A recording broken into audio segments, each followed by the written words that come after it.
This week in our Behind the Scenes series, we are taking a look at the art of 3D printing. I think the technology has kind of turned the corner both in terms of design accuracy as well as material properties. Pete Sari is the CEO of Foreverence in Eden Prairie. They are using 3D printing to make unique urns. I really, as strange as this may sound, I really believe that we are in the business of bringing comfort and, in many cases, joy to people's lives.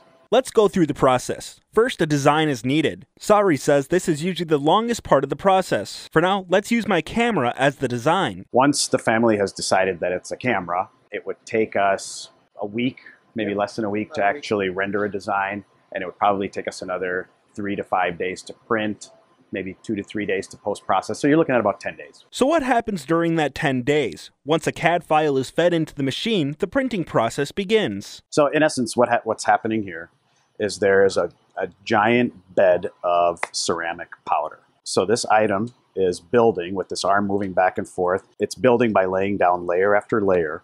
When the item is done, that bed of powder will look kind of like it does at the beginning. Once it's done printing, you have to remove the ceramic powder from the item. That is done in the suctioning box. Got a little air blower in here that kind of cleans off the rest of the powder, and then it starts the whole post-processing segment, which is basically it has to cure in that oven over there. Once an item is cured, the remaining process depends on how intricate an item is. Finishing, some pieces get painted, some pieces just get epoxied, some pieces are UV cured. For our piece, the camera, some of the details would have to be done in post-processing. For example, where it says Panasonic and full HD, we could print that. You know, if you look at the really tiny scripting underneath that, that might be a little bit of a problem. But Sari says the magic of 3D printing starts at the beginning. You know, the magic isn't so much in the build, the magic is in what gets fed into the machine by way of art and design. At Foreverence in Eden Prairie, I'm Joshua Ackerman, WJON.